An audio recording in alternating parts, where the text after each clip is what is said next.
Hola, are you there?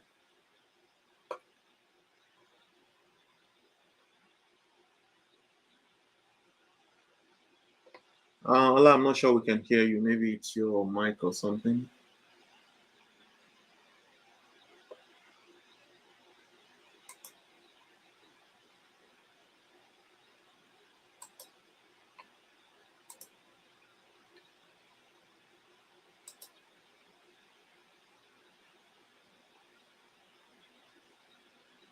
Is Ola still talking? We can't hear you. Can you guys hear me? Yinka, can you hear me?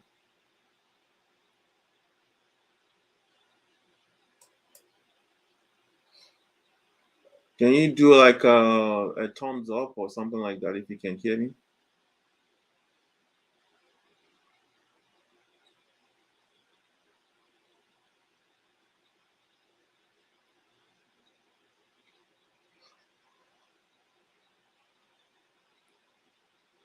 I can't hear you, Ola, for some reason. Can you guys hear me? Oh, okay. That's me then.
Okay, sounds great. Thanks. Nice to see from to hear from you, Ola. And if you can share your URL, LinkedIn URL, so that folks can connect with you, that would be great too. Okay, good, good, good. Okay, awesome. So who else want to go? I don't want to pick on anybody this time. Who is ready to go?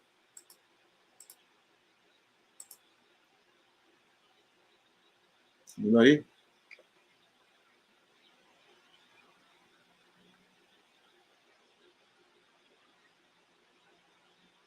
Uh, Hi, Emmanuel. How are you doing?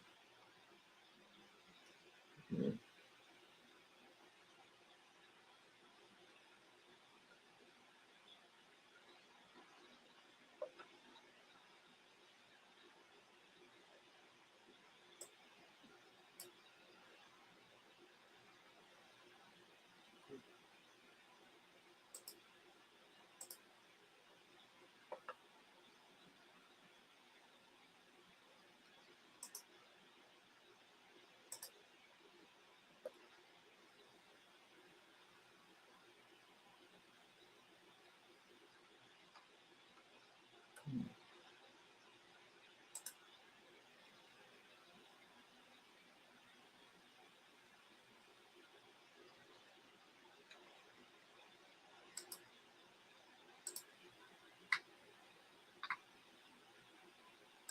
Okay, awesome. Thanks for the introduction. Really appreciate having you here. And if you can share your LinkedIn URL, that'd be great too. Who else wants to go?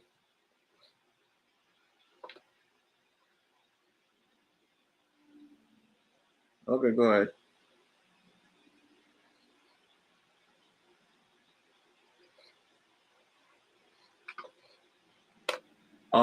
Let me check who that is.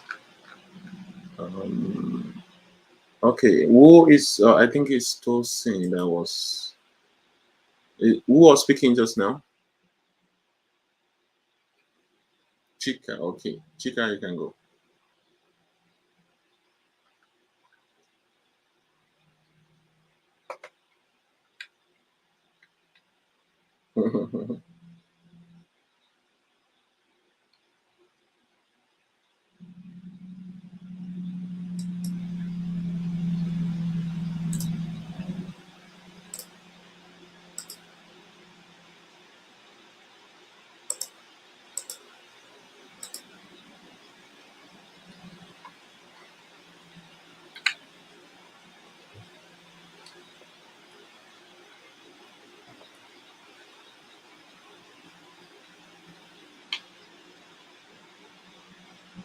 Okay.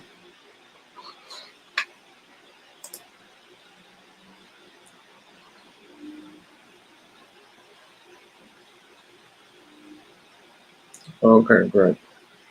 Yeah, nice to meet you, Chika. Yeah, so we'll look more into more details about how you can connect and then you can build your network here. Yeah. So who else wants to go? Right. Go ahead, Dada.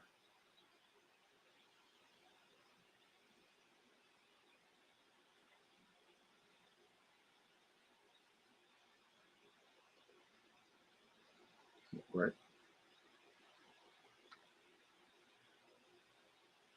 Oh, nice, nice.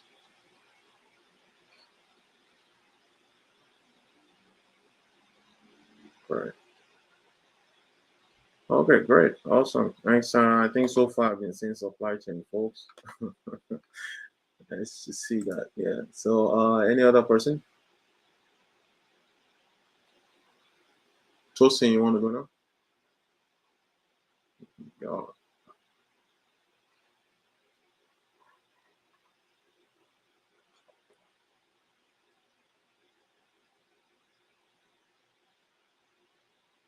Mhm.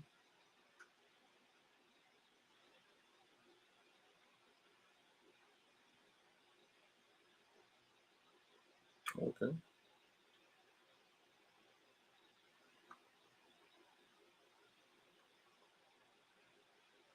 Okay. Awesome. Awesome. Okay. Any other person?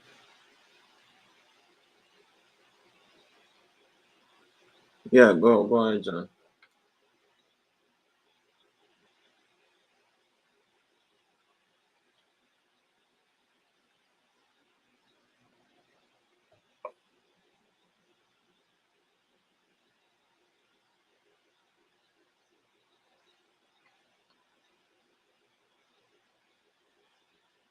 Mhm.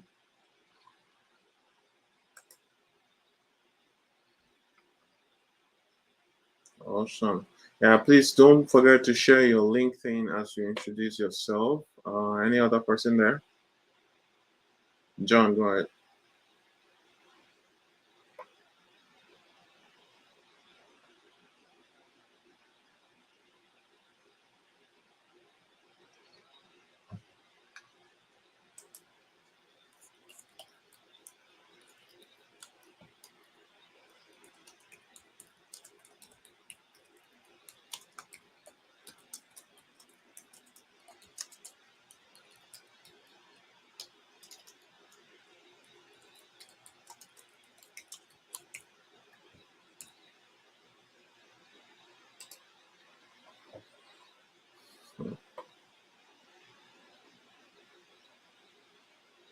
Mm, okay.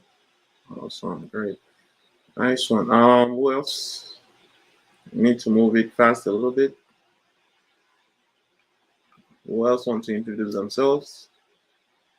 All right. So you know what? We'll come back to the guys who haven't introduced themselves yet. Let's just quickly see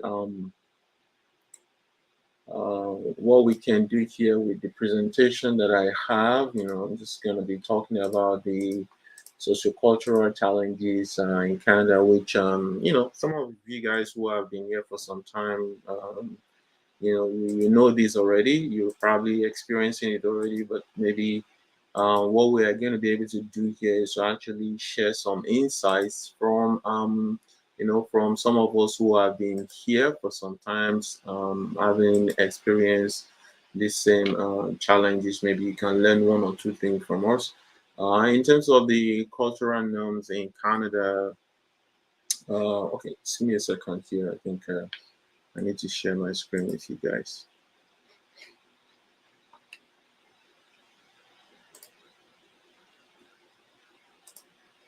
Okay, let me share my screen here. Can you see my screen now? Okay.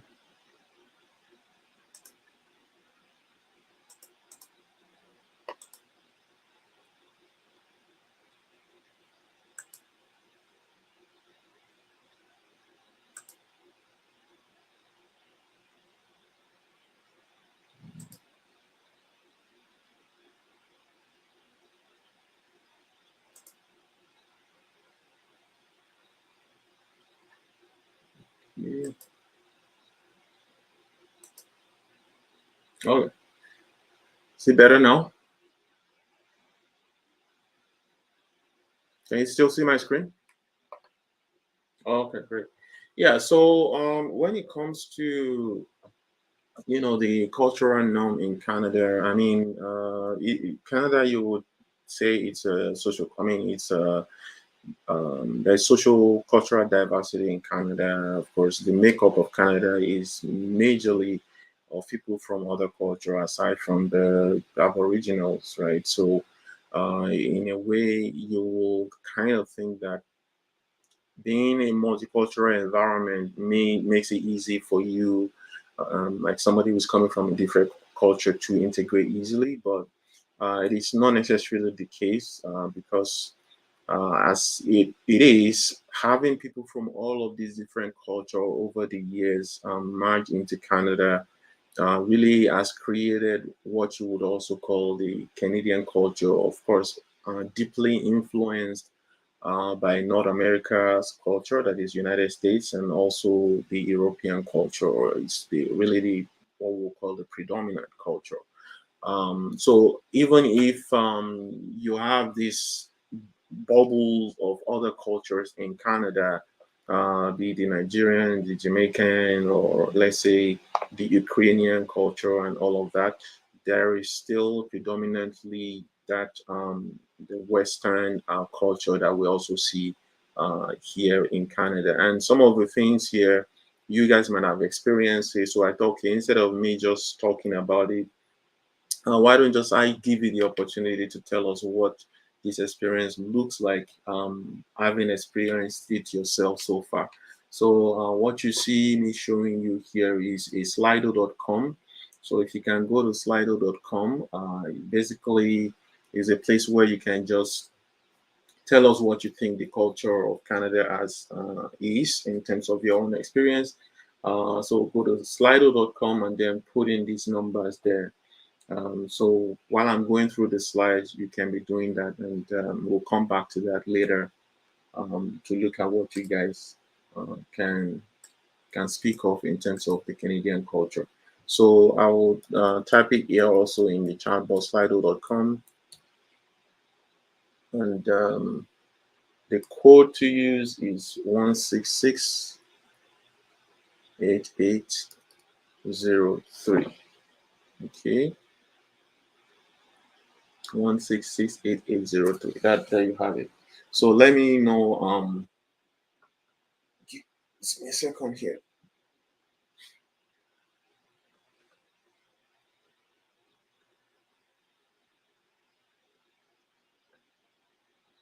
So hopefully it's working at your end. Let me know if it's not working.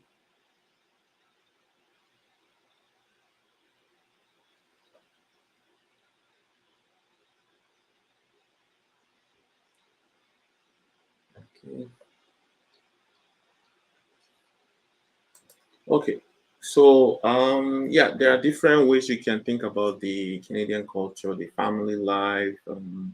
There are a lot of different types of family structure here in Canada, and of course, being that we have several cultures that are merging here over time, the nuclear family culture thing, it's sort of giving way to all these different types of culture that you have here in Canada. The one that I'm going to emphasize is the passcode. Did you say the passcode? So I gave a code there in the chat box. If you are talking about the the poll, and so the social interaction is something that is a little bit different from what probably we are accustomed to. There's what you call power distance in culture generally. So it seems that the culture that I am coming from, the power distance is very, very, high in terms of if you are reporting to somebody who is your supervisor, there's a tendency for you to, to give some type of reference to that person. And some of it shows up in a situation where when you're talking to this person, you're sort of bowing your face down. You're not really looking at the person's to talk to the person face to face. And this when you do this in Canada, of course, it's not a Canadian culture. Canada, when it comes to the power distance, it's not like where what we have it where we're coming from. You're mostly regarded as mates within your your team, even though this person is your supervisor. You are supposed to engage as if you are talking to them like a colleague, and you're supposed to look into their face when you are talking to them. And if you are not looking at them, then probably you are not. It could be mistranslated as you are not saying the truth, or you're not confident, or something of that nature. So sometimes when you go to interviews and they see these type of things and they start reading it, they could see it differently than you, the way you have thought about it. So these are some of the things that are really creating those social cultural, barriers for a lot of us who are still trying to adjust to the culture here. And probably maybe I will hear some of this from you guys who are, responding to the poll. So, well, I won't go.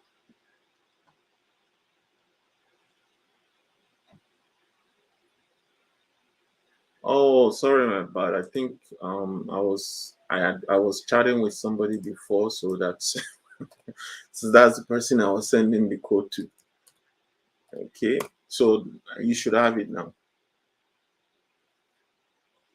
Okay, okay, good. Thanks for letting me know. Otherwise, I would just have been going and not knowing. Okay, so here are some of the challenges. One of the major challenges that this really brings up is the language barriers. This poses a significant challenge for newcomers. It impacts their effective communication and also comprehension or even clarity in their communication when they are engaging either at the workplace or even outside of the workplace. I'm sure a lot of you guys, when you came into Canada, you thought, okay, you were educated in English language, right? And then you open your mouth to talk, and then you're hearing, pardon me. Apparently, because um, the there's a barrier, there's a language barrier that is going on, and it gets actually very um, blown up even at workplaces, in the sense that it could be interpreted in different direction. I have experienced it. I'm telling you my personal experience working in Canada, where my supervisor is telling me that, oh, the way I write, blah blah blah, like it's too big grammar, and not a lot of people are kind of understanding what I'm writing. Or in some cases where they could even translate it to mean that you're not performing at work. I'm telling you my personal experience here. So the language barrier is not only even when you are just looking for a job. The language barrier can also get in your way when you already have a job and it's affecting your performance, so to speak. So limited social skills. This also happening from the fact that you're new to Canada. You don't really know a lot of people within the industry, so this could also hinder your professional connection, reducing your visibility in the marketplace.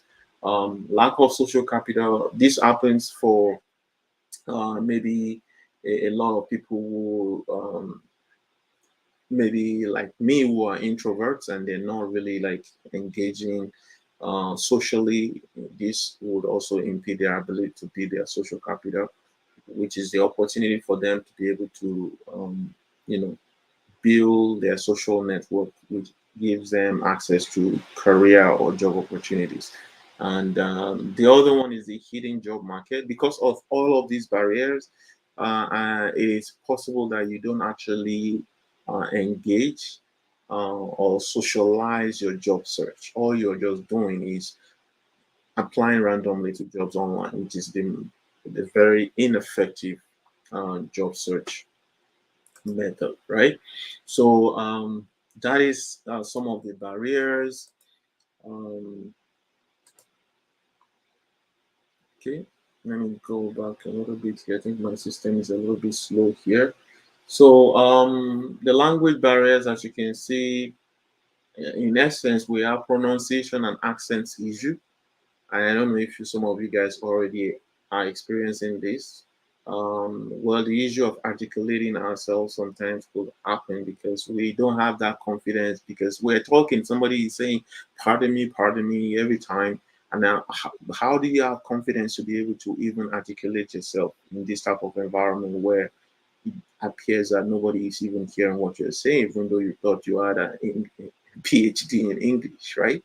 So there's also the industry-specific languages, that is understanding the languages they use in the industry. And of course, that will definitely impact your job search one way or the other. We have effective communication workshops, public speaking workshop, networking, for language enhancement, and also industry specific language workshops that could help with that. So I think this is the part that I would also like to hear from people who have either gone through this or um, gotten some solutions through some of the workshops that we have had before. And I think we have Anne, and then we have Yinka. Are you guys there? Is Anne there and Yinka there?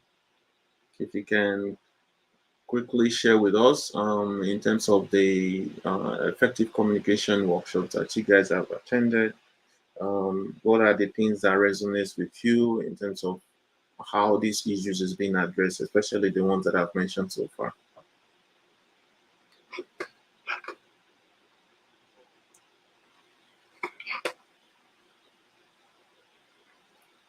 And if you're not ready, Yinka can go first.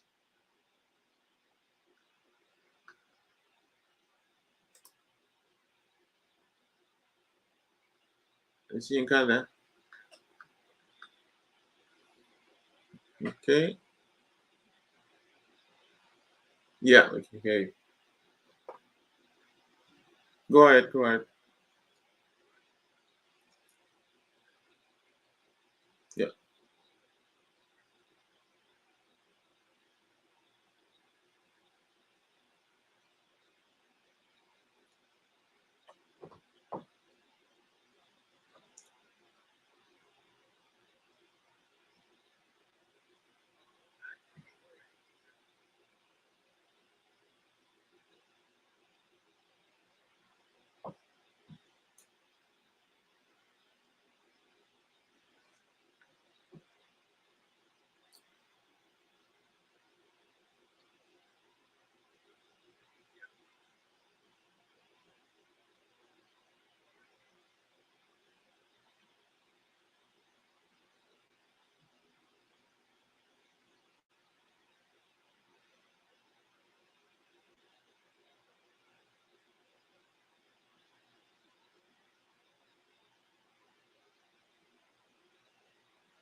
Okay, awesome.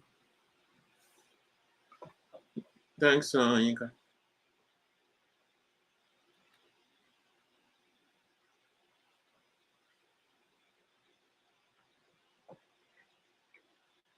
Yeah.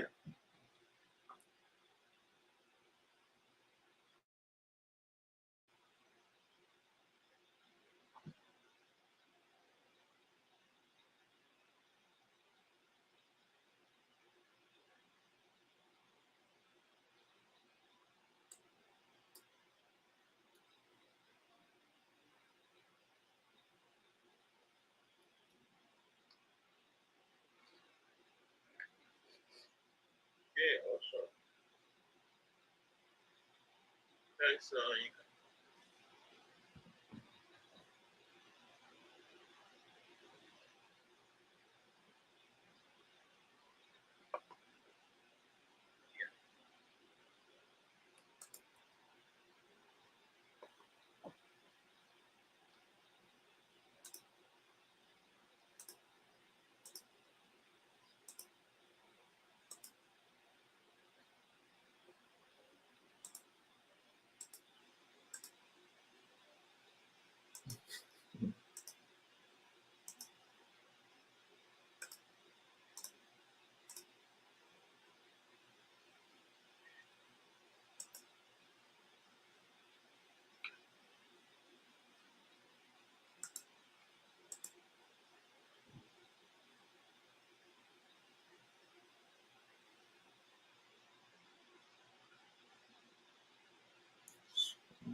Okay, great, great. Thanks, Anne, for sharing. Yeah, I mean, like Anne is saying, when it comes to speaking effectively, there are several aspects to it. Apparently, a lot of people will think it's just about the pronunciation or it's about the accent, but there are a whole lot of other, um, you know, stuffs that makes an effective communication. And I think this is what Anne is also alluding to here. And yeah, definitely we'll talk more about the effective communication as we proceed so that you will get more information related to that particular session. So let me share my screen once again, and we can look at more of the. Share my screen. Okay.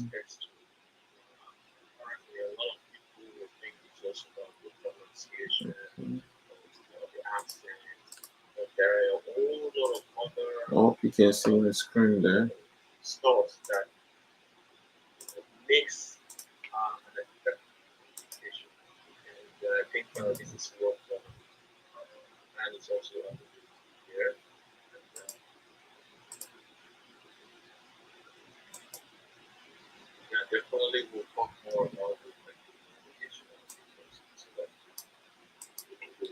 All right. Yeah, so I'll continue with the slide here. Let me give me a second. I'm trying to share it so that people can also hear me on the.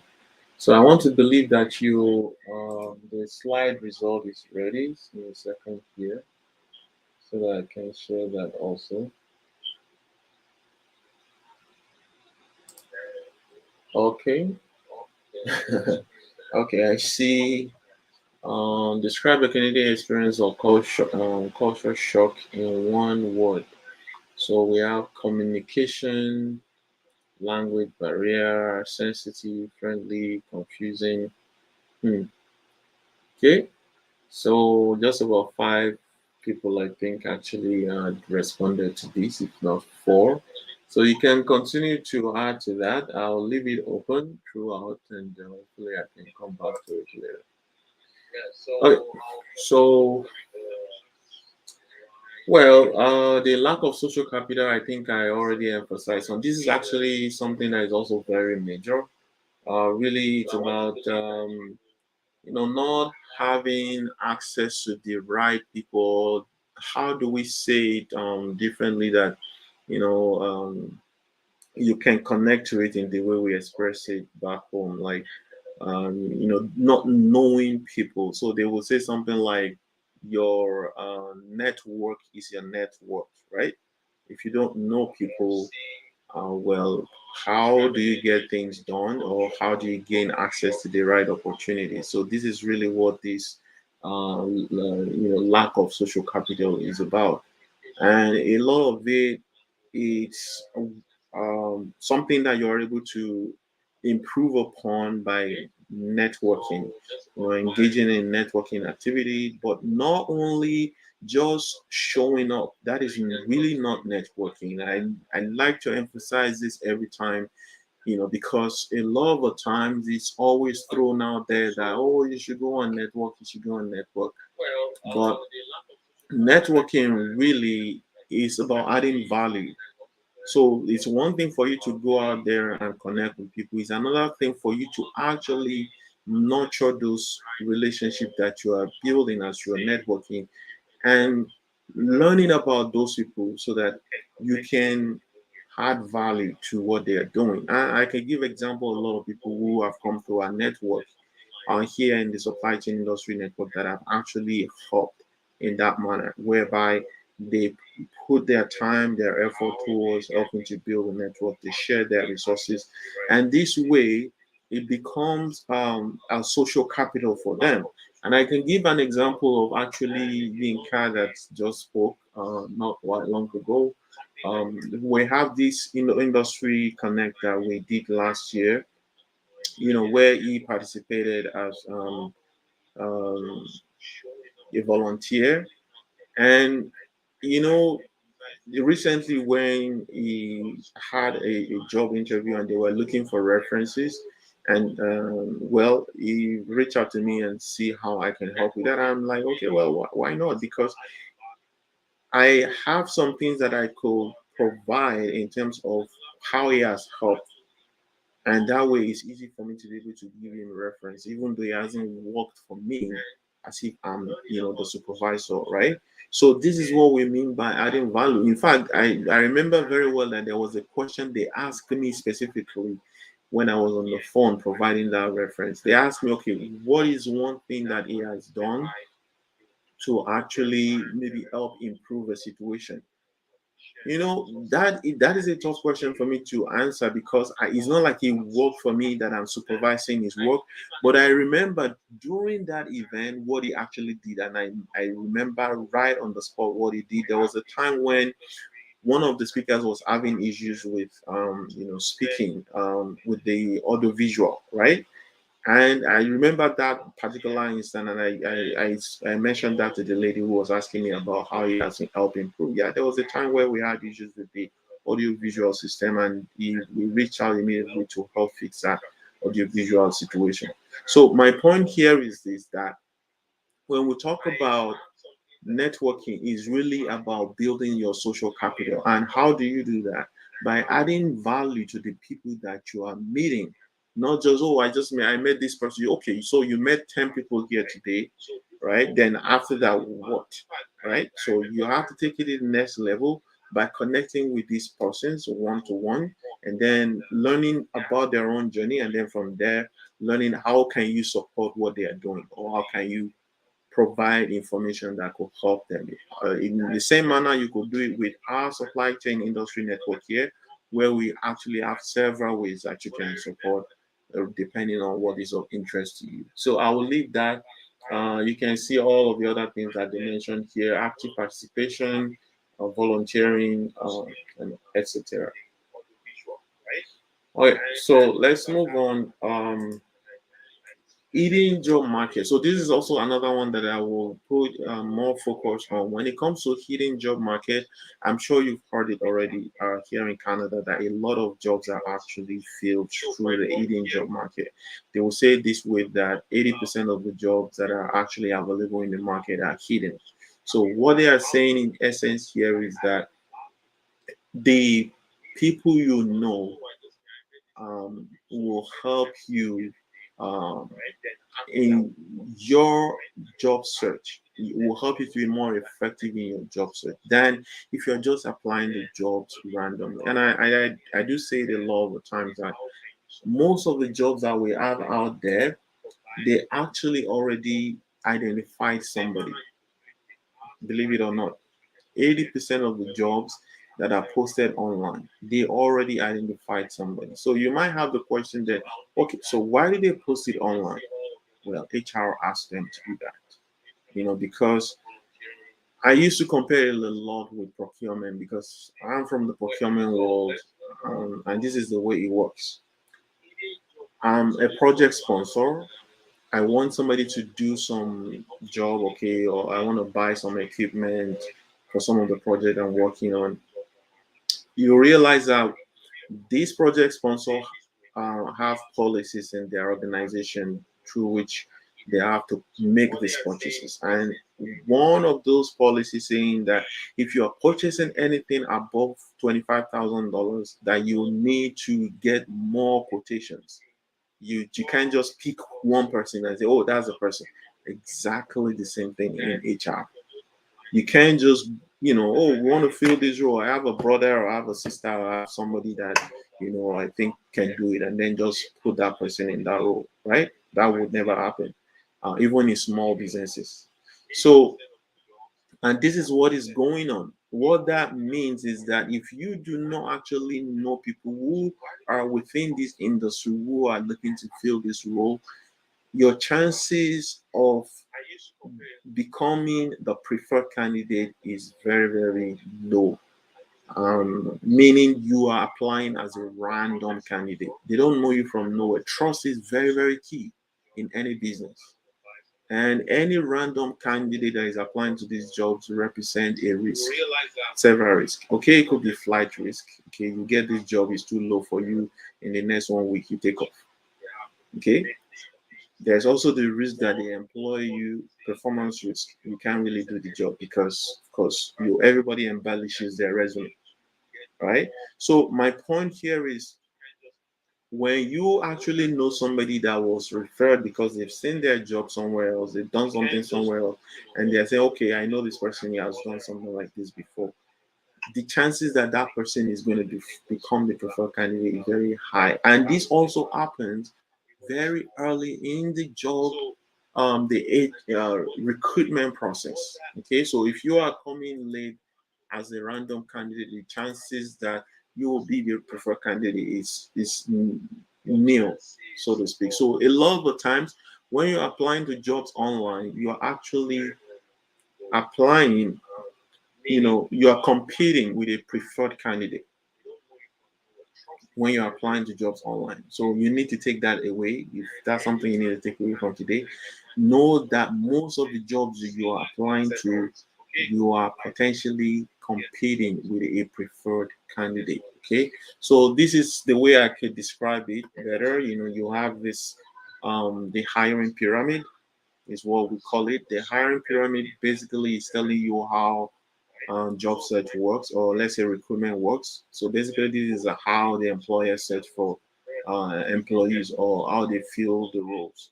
So basically, they go from employees and contractors that are working for them already. If they can fill that role with somebody else who is probably working as a contractor or is a consultant, they can ask their employees, "Do you know somebody?" Or they could reach out to their networks to also look for somebody. So all of this, the thing here is to take away from this particular diagram here is that all of these are happening at the same time as when they posted that job online. So they posted a job online, but at the same time, they are looking for the right candidate, what I call the preferred candidate. So, well, maybe something you could also try to do differently is how do you become the preferred candidate? That will be the major puzzle for you to solve. And this is some of the things that you need to understand when it comes to job search in the marketplace. So this is the hiring pyramid that I'm talking about here. So the hiring pyramid here. The other thing you need to notice is that the way that job seekers are searching for jobs is opposite direction to the way that employers are actually filling those roles. And if you are somebody who has always been applying to jobs online and not exploring any other means, it, what that translates to is that you're applying to jobs randomly, and your chances are very slim. And what this really leads to eventually is frustration. It leads to frustrations because you're not hearing from anybody most of the time. I know you're probably familiar with that random feedback they also give you. Oh, you're a wonderful candidate. However, we found somebody who is a better fit for the job. So this is a very coded feedback. You can translate in any way, but one of the ways that I would say, one of the things I can say is happening is that they have a preferred candidate. So, and they are telling you indirectly, we had to put this online. We had a preferred candidate. However, we thought you're a good candidate, but we had somebody who is a preferred candidate because of the trust that that person probably had built, right? Through the network that they have identified that person. So one of the ways we try to address this particular issue is what we call the job search roadmap. So these are like things that you should be doing differently going forward. So four things, there are a lot of it, but this is just four of them. Get a mentor. So you realize that the topic of this session is navigating the social-cultural barriers. There's a reason why it's called social-cultural barriers, right? So you don't want to do this just like it's a paperwork process. It's human beings that will hire you anyways. So it's not a paperwork thing, absolutely, the way they have taught us in school. People still want to connect with folks who they can engage with in person without necessarily relying totally on a piece of paper. So in the same vein, when you are engaging the industry, you go through people who have been through this journey themselves and they understand what you're going through. When you are hitting your head against the wall, you're probably not talking to people is the reason. You don't have a mentor, and you don't have somebody who already has gone through those challenges to say, okay, maybe this is what you're not doing correctly, do it differently. So a mentor is very, very important for any journey for that matter. And then also for job search, it is very critical. The next thing is you need a job search strategy, because the one that is effective. And I've hinted what that job search strategy is. You need to socialize your job search. A lot of you are doing too much of paperwork job search, and it's getting in your way. It's not difficult. It's not easy to socialize a job search. I know that, especially with all those barriers that we talked about, like the lack of social capital, and then some people are introverts like me. They find it difficult to actually able to engage stranger or somebody who hasn't really been introduced to them. So all of those challenges are there, but regardless, you need to socialize your job search so that you can cut out the waste and also reduce the frustration on your journey. Um, the next one here is seek feedback. There are different ways through which you seek feedback. This is also part of socializing your job search. If you're doing online, you're probably trying to get feedback from the hiring manager, and you know how easy that is, right? Yeah, well, you're probably not hearing from anybody. Sometimes you would even be ghosted. That's just the truth. Sometimes you even be ghosted, where you will try to get feedback from them and then they will disappear. You won't hear from anybody. So it's because you have been trying to go through this difficult paperwork process instead of socializing your job search. So how can you do things differently? One of the ways I always advise is try to know somebody within that company. It's not like you want to force them to do anything for you or to influence anything, but at least this is somebody who understands the process. They know what their process looks like. They know if they have 2 stages, 3 stages. They know what should happen after all of that. And that way, you could even get an idea of what is going on, not just being frustrated because you're not hearing anything. I'll give you an instance of somebody who I've worked with before. So this lady, I've told him about doing this specifically, reaching out to people within the industry where you're applying to, and she did that. Now, the interesting thing about the person that she reached out to is this person already left that company. Okay, so she's not working in that company anymore. But in either way, you will see that LinkedIn will show you the people who have led that company. So I think that's how she got across to that person. So this person was actually now telling her that, look, that job, I actually resigned from it. And that place is actually a toxic work environment. I would never recommend anybody to work in that company. Now, there you are, somebody who is desperate about getting a job, praying that that job they should interview them, and this is a job that a person already left because it is a dead end. So you will realize that if she hasn't really reached out in the manner that I've described now, she wouldn't have known that that job is a dead end.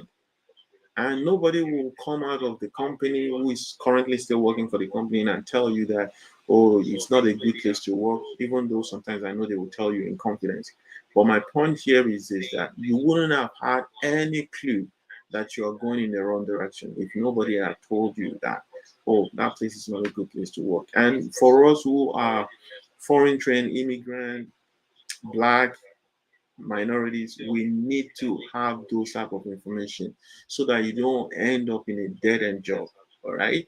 So the last one, see, in terms of seeking feedback, I also mentioned getting things like informational interview. This is where people can help you out, in terms of giving you information about the company, through those who are working there. The other one is also mock interviews. Mock interview is a very, very effective way for you to get feedback about how you have been doing in your job search. Mostly, a lot of people might get interviews, but they're not converting them.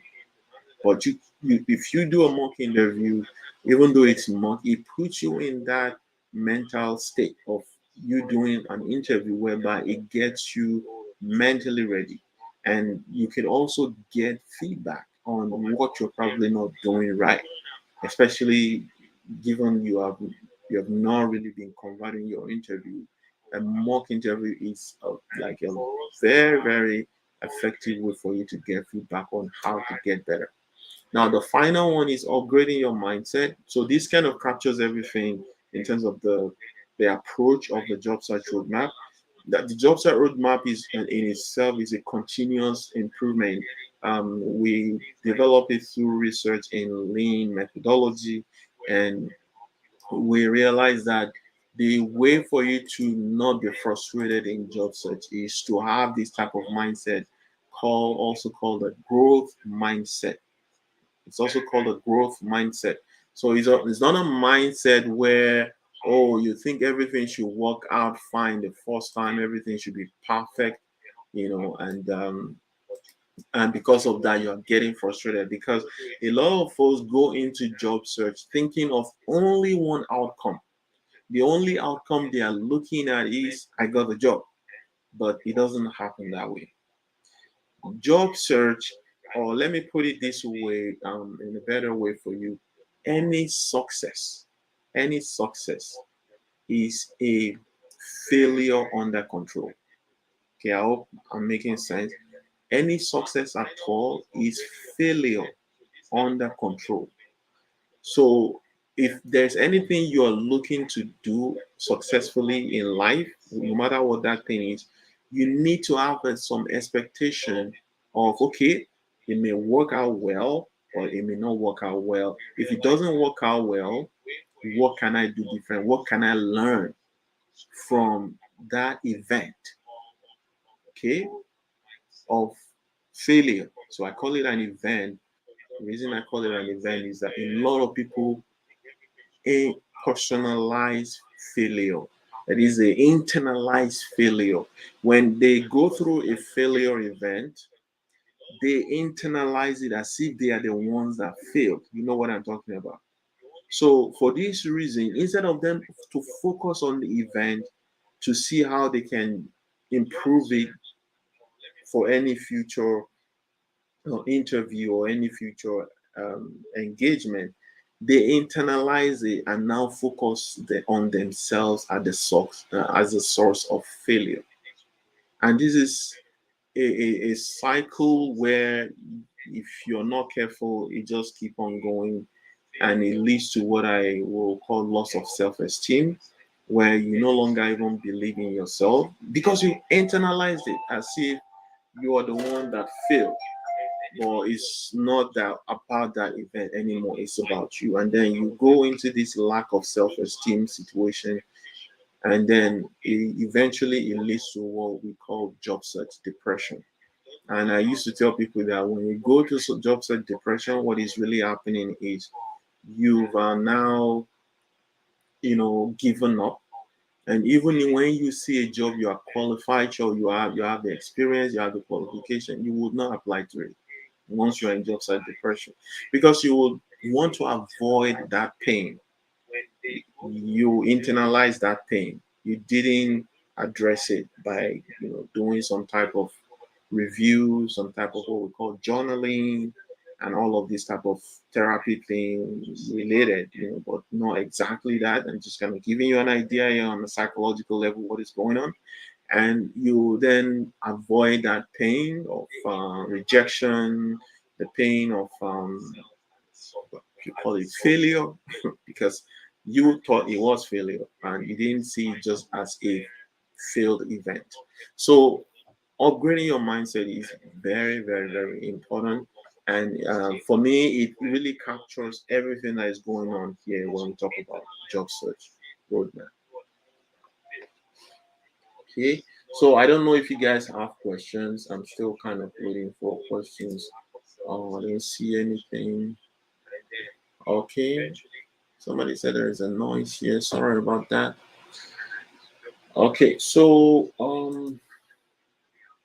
let's see what we have next year. I think that's pretty much everything that I wanted to share with you today. But I don't know if there's any question. Um, if you don't have any question for me, let me see if we have anything here still on the Slido.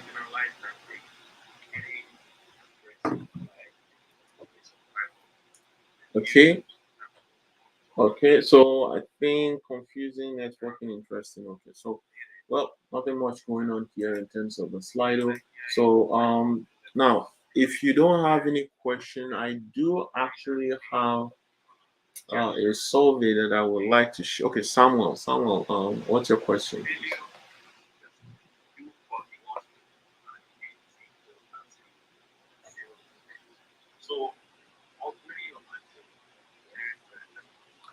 I didn't hear you clearly. Can you speak a little bit louder?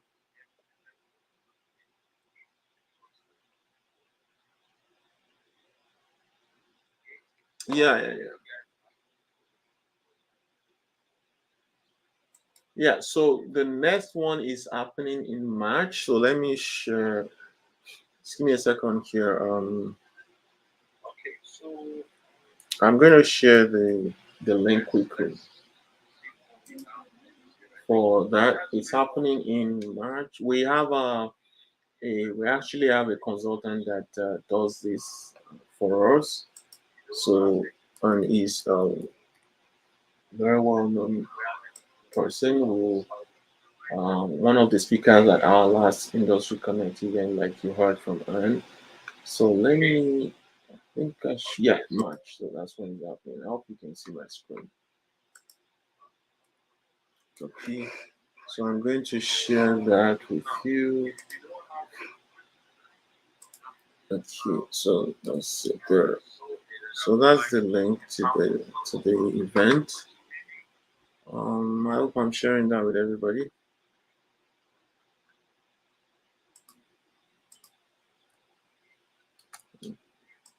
Give me a second. Hope you can see that now, right? Okay. Okay. So let's go to the other stuff that I have this survey that I want you guys to also help me quickly complete, for this session. Just kind of understand the nature of the challenges you probably might be having in your integration here in Canada. Okay, so this is the link for that survey. Please help complete it. I'm also going to share that with those guys on. So I'm going to share this here as well. Okay.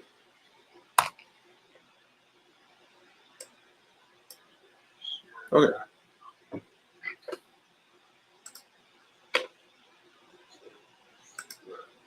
Okay, so one of the solution we developed to really cover everything here is called the Job Search Accelerator. It's a 90 days job search support. Um, so basically, it's a comprehensive service that is tailored to expedite your job search journey. You have access to mentorship, informational interview, mock interviews, personalized coaching and guidance. So everything concerning what you should be addressing specifically in your job search. We'll do an assessment as a first thing.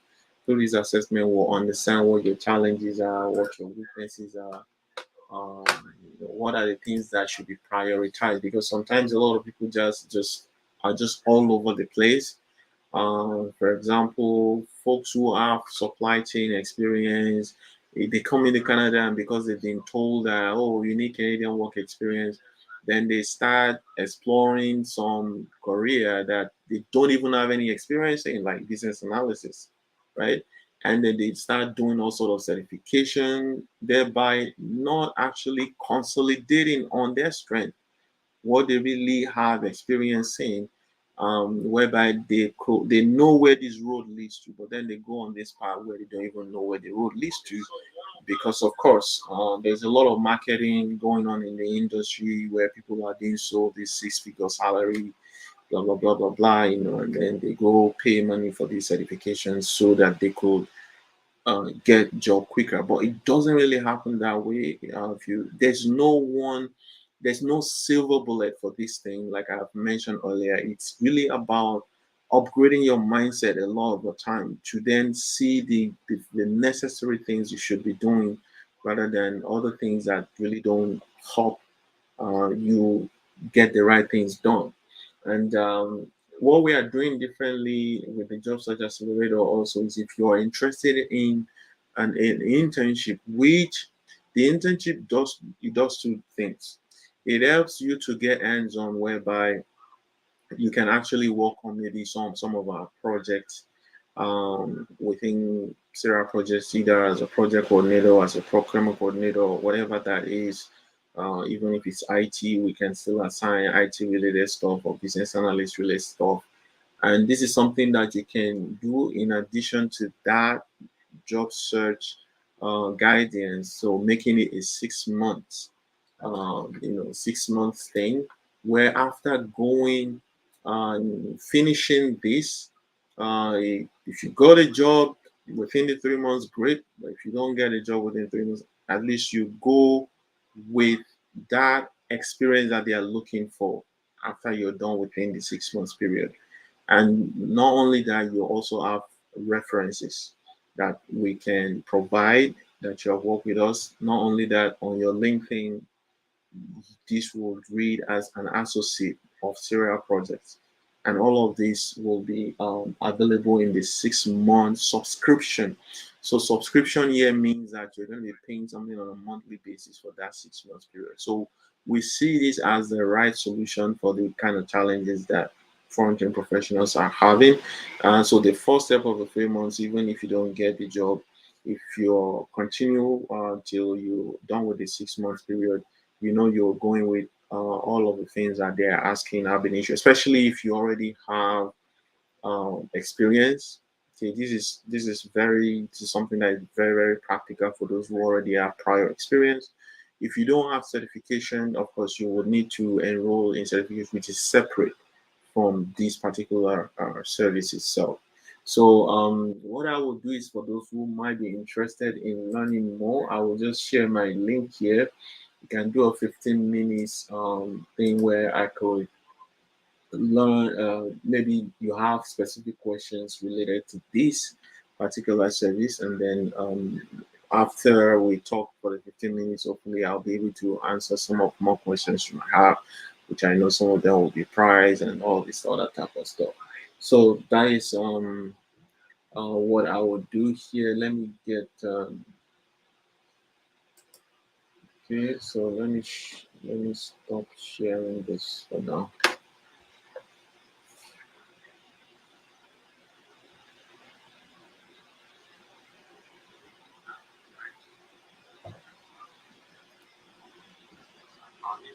Can you guys still hear me? Okay. I think my computer is really under serious stress, so that's why it's okay. So let me close this for now. Just give me a second. Let me get that link.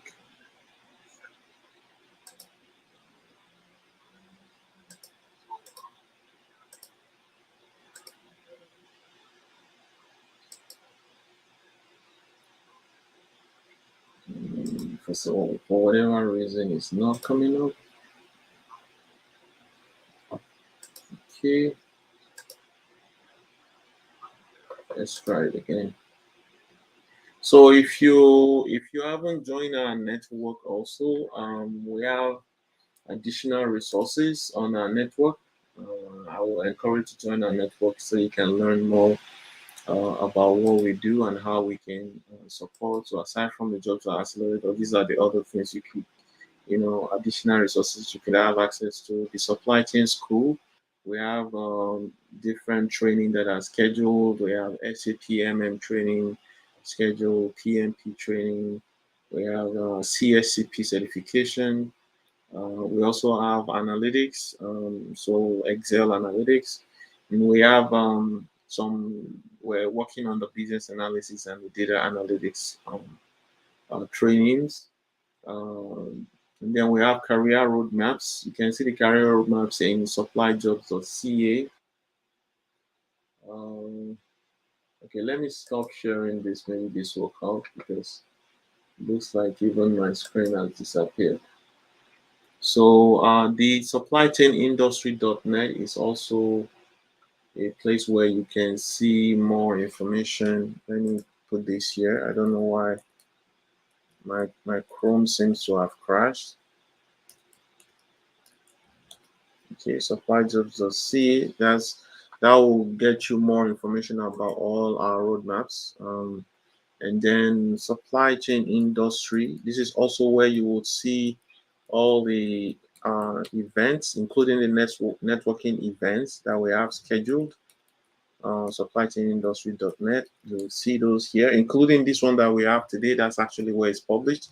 So for next week, you will see the session we're also going to have for next week. We're going to be talking to some of our colleagues who have been able to successfully transition to their desired career here in Canada. I think we have somebody from business analysis, somebody from procurement, and then one another person. So we'll be having about 3 colleagues who will be sharing their experience on their transition to their desired career. So you will see all this information on supplychainindustry.net.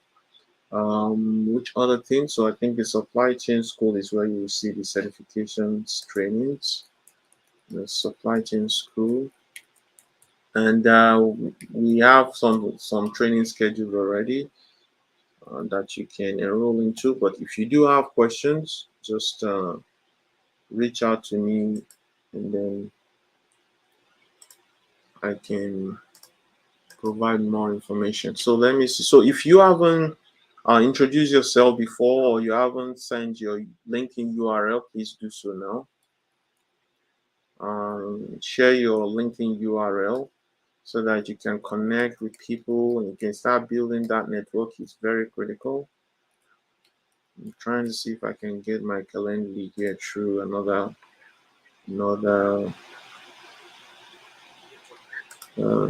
calendly.com. Uh,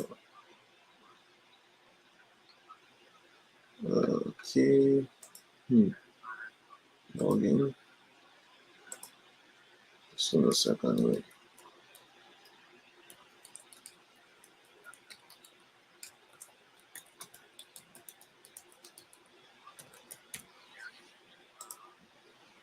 Okay, so I'm trying to get my link so that for those who would like to talk more about the offers for the job search accelerator. Okay, so I got it. So this is the link here. If you'd like to just schedule a 15 minutes chat to talk.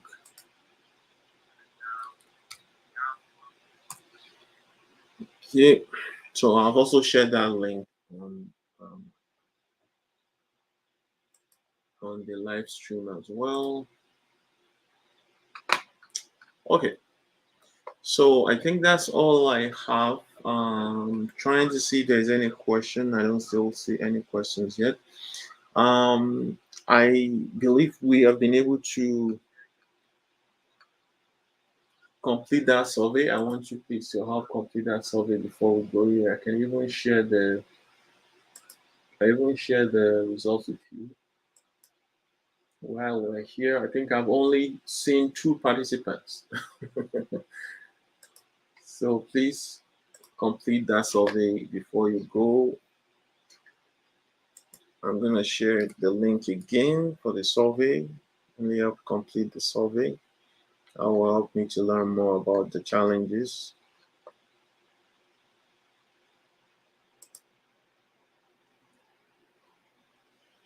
Okay.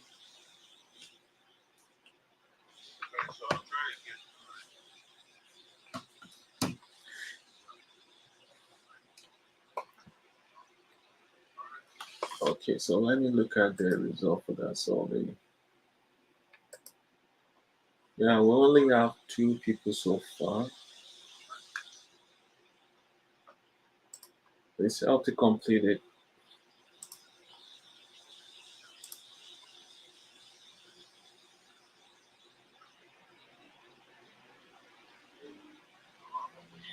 Okay, so finally, let me share this. A second here. Let me share this short video with you guys about somebody who has also worked with us here on our network, and she's our experience with us, with others. So give me a second. Let me share my screen here.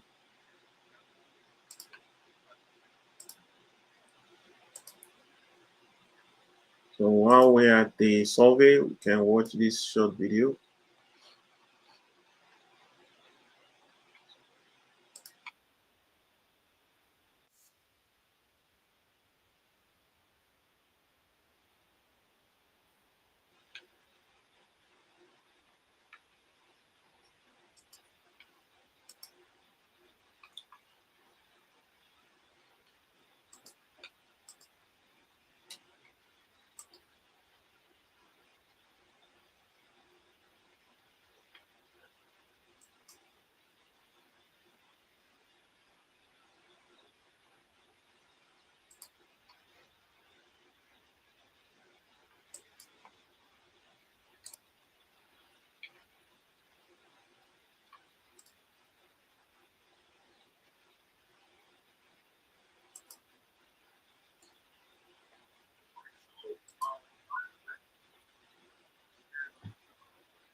You guys say you can't see the video? Can you guys see it now? Oh, okay. My bad.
Okay, so that's a video of somebody who attended one of those events, and she's also one of our volunteers. She's been with Syria Project for some time. She's sharing our experience there on how the effective communication workshop has helped her to identify some of the language barriers she had when she came in newly to Canada, and that's experience she was sharing with us there. So I'm going to um, see if you guys have the surveys in now. Let's see if you have the surveys. Okay. I think more people, I think just about three responded so far. Um, so how would you rate your comfort level in professional networking situation in a new environment? So people here says they are comfortable. Which aspect of social skills do you find most challenging? I think it's all over the place here because there's only three people that responded. And do you feel that cultural differences impact your ability to navigate social interactions? It's also all over the place. How confident are you in expressing your ideas and opinions during meetings? Confident. Okay. What kind of support or resources would you find helpful in improving your social skills? Networking. For the most part, people says public speaking here. From the following socio-cultural barriers, please select the one that impacts you the most. So people said, for the most part, people think cultural differences in workplace communication is what impacts them the most. Okay, so that's it. If you haven't had time to look at that or fill that survey, please do so. Okay, so that's all I have today, guys. I don't see any questions in my comment section box here. So next Saturday, let's meet again, where we'll be having some guys share their experience with us transitioning, and maybe we can learn from their experience as well.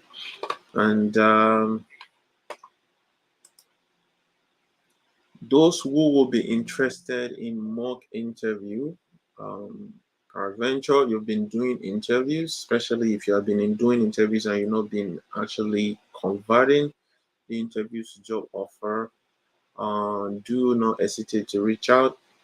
Like I said again, use that link. I'm going to share that link again.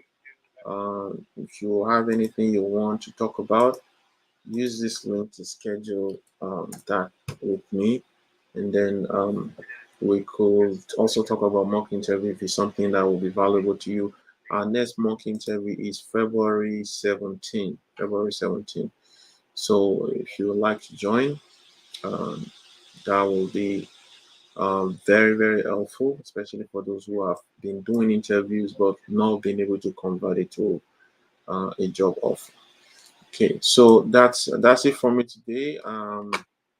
Unless you have anything, I'm gonna sign out here so that we could start, you know, um, other activities for today. Thanks for everybody who have joined. If, like I said earlier, if you have not been able to introduce yourself, please share your URL for LinkedIn, and then we can connect with you later. Share your LinkedIn URL, please, and then we can connect with you later. Um, and then for those who join us, who share their LinkedIn, if people connect with you, don't only connect with them on LinkedIn. Take it to the next level. Try to see if you can have a chat with them, or you can give a call, or you can talk on on Zoom. And besides that, also take interest in that person's journey as well. Think about how you can help, what resources you can provide. And for those who want to volunteer in our network, we're always looking for volunteers. There are different ways you can help. Like I said, this is also an opportunity for you to demonstrate your competence. Um, Reach out and we can talk more about that. Thanks, everybody, and you have a great weekend. And bye for now. So I'll leave the Zoom session on for some time so that anybody who wants to share their URL or wants to, connect or use the links we have there. So I'll leave it open for the next few minutes.